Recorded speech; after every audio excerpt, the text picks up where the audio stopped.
Hey everyone, thanks for clicking on my review of the adidas Adizero Boston 12. I realize I'm a little bit late to the party on this one, but I just wanted to disclose that I got this shoe during one of Adidas's big sales, also had some Adi Club points. So all of my opinions are going to be expressed with the context of getting this shoe at a value on sale, not at the $160 price point. I figured it's still a good idea to come out with a review this late after the release because a lot of people will be looking at this shoe to get it on sale. So I'll run on it and give you my thoughts.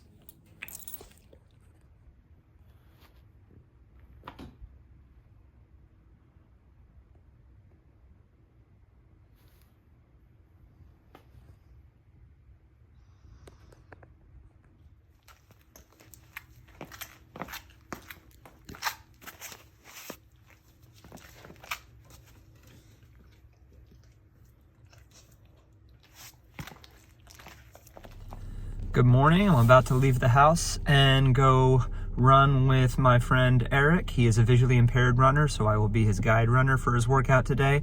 And he's just got a steady state run on the books, so we'll be doing 8 to 10 miles at about a 7:30 pace. So I'll get a good moderate effort in the Boston 12s and see how they do on a paved surface.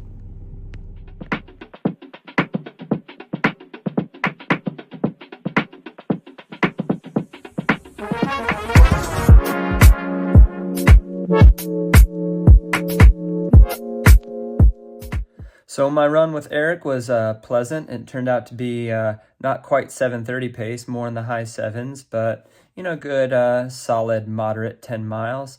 And my thoughts on the Boston 12 after one run was it seems, smooth to get the job done.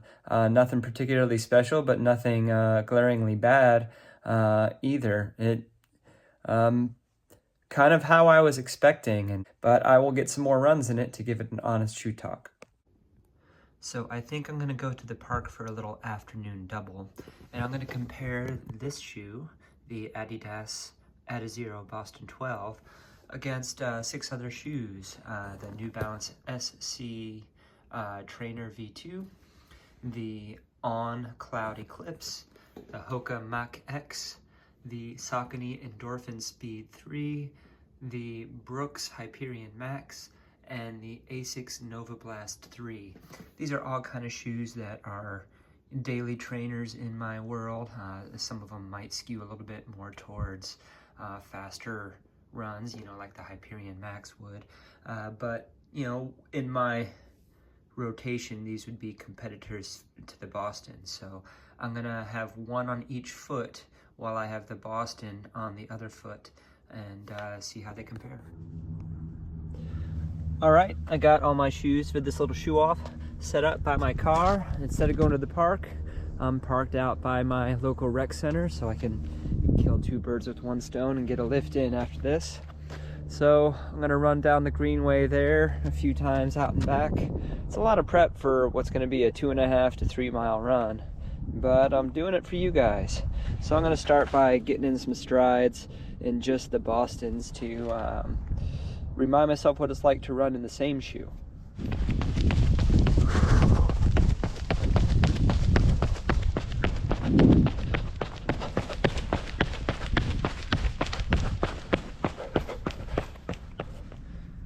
Okay, New Balance SC Trainer V2 and the Boston.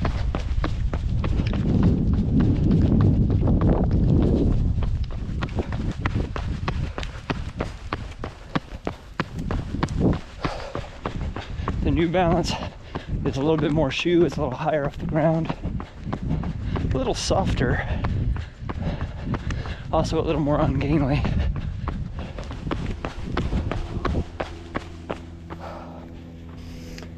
Yeah, quite different midsole experiences. Now we're gonna try the CloudEclipse. All right, on CloudEclipse on the left foot, and adidas Boston 12 on the right foot.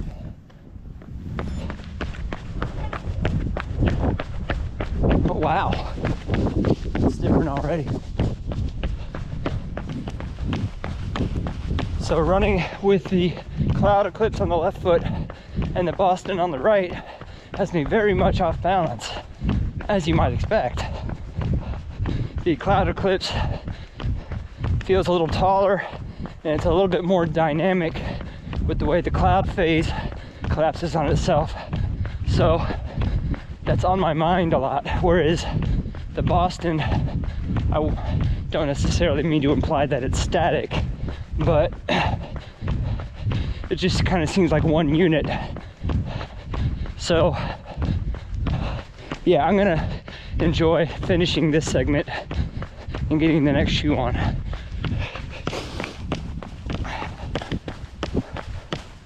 All right, that's done. Now I'm gonna switch feet with the Boston and put the Hoka Mach X on my right foot. So I anticipated these two feeling very similar, and there's some of that, but also some notable differences on step in. So let's get running.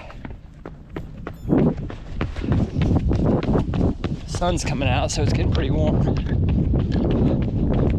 This feels a lot better than the last combo I had on.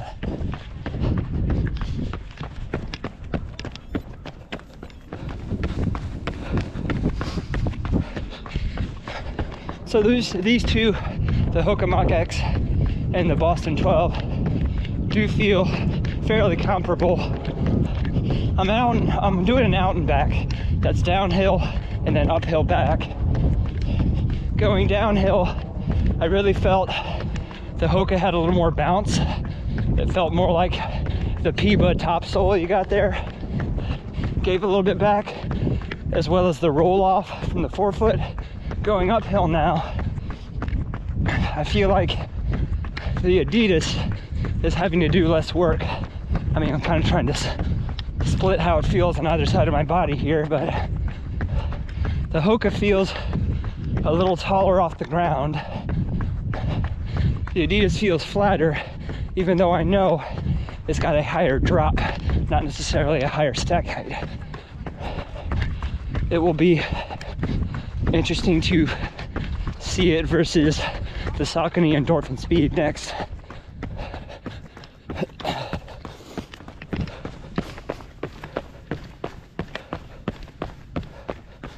All right, gonna switch feet with the Boston again. Let me stop the watch. Forgot to do that last time. And then I'm gonna have the Endorphin Speed 3 on my left foot and the Boston on my right foot. All right, this is a matchup I'm trying to enter without any preconceived notions.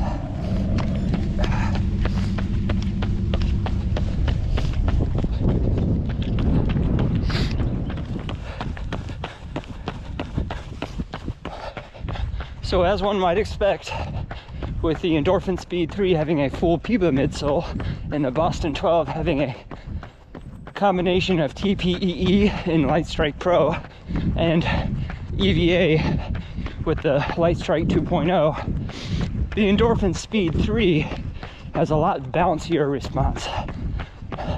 But bounciness isn't everything, because the Boston is certainly more stable. They both feel like they have similar geometries, similar dimensions, similar uses. It's just a different experience. And again, I'm trying to word that in a way that is non-biased and doesn't convey positives or negatives either way, at least not till the shoe talk.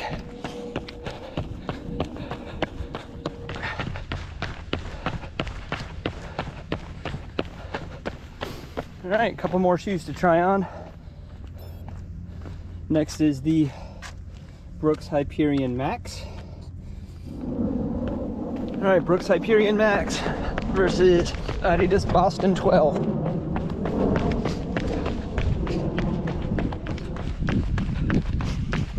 All right, so the Brooks Hyperion Max in this lineup is kind of an outlier, because for me, it's really more of a session day shoe, or a shoe that I'd pick specifically for days I want to go faster, not as daily trainery. Some people use it as a daily trainer, but I'm glad I included it. the Hyperion Max on paper is a good 1.5 ounces or about 40 grams lighter than the Boston 12 in my size. But side by side, I don't so much feel the weight difference. What I do feel is the difference in dynamics. The DNA Flash midsole in the Brooks is a supercritical EVA, and it's pretty firm, nitrogen infused. By comparison, the Boston, which felt a little static compared to some of the other shoes, feels very dynamic on my left foot. I can really feel the give of the Light Strike Pro and, you know, the snap of the glass fiber rods. So this is why I try not to obsess over specs like weight. Very interesting comparison. This is turning into a pretty decent double. Almost 3.5 miles. Still got another kilometer or so to run in the Novablast, and then I'm gonna do some gym work. So yeah, it's after 10 miles with Eric this morning. This will be a pretty decent Sunday. All right, last pairing, Novablast 3, Adidas Boston 12. Let's go.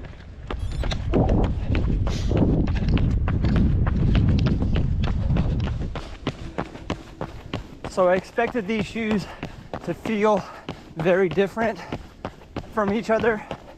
They're not quite as different as I expected. Now, the Boston seems springier right now. There's also more shoe, just by a little bit. But these Novablasts also have 250 miles on them, so there's that. If I try and reach back to this time last year and seeing if I can remember the foot feel of a relatively new pair of Novablast 3s, this pair, then there was some lovely bounce, but it was more of a cushy bounce, whereas the Boston has just a little bit of springy bounce, if that makes sense. Not like race fast springy, but like give you a little something for a daily trainer springy.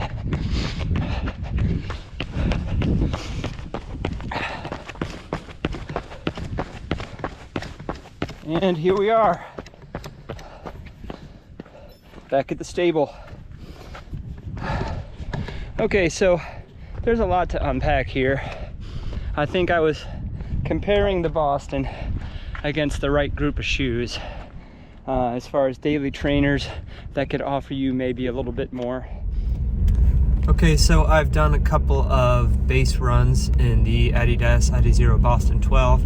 So I'm gonna take it for a workout today to change the paces up a little bit. It's 12 days out from the Umstead Trail Marathon, so this is my last real workout before I taper. So I'm going to do a 5-mile steady state run, which is going to be between half marathon and marathon effort, but I'm going to do it on the cross-country trails because I am training for a trail marathon. And then I'm going to follow that up with 4x400 on the track. I'm going to do that all at the cottage. So we'll see how it goes. It's going to be dark out like it usually is during the winter during my workouts. So I'll do my best with the flashlight. All right, 8K start right here.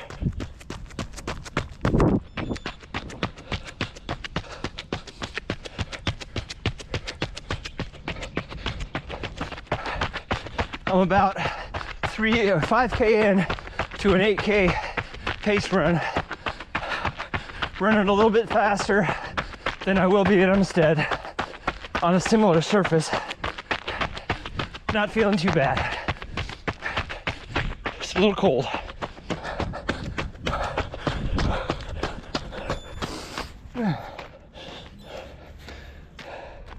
All right, 8K, which came out to a little over 5 miles on my watch. I swear that course is a little long. But again, similar surface to Umstead. a good workout before the race. Also, getting these guys at pace. All right, I'm gonna meet some people at the track and do some 400s now. Track for 4x400, starting right about now.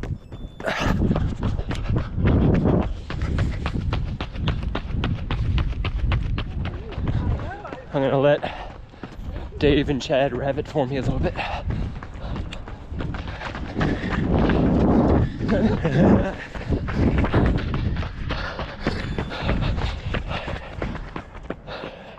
You guys were faster on that one.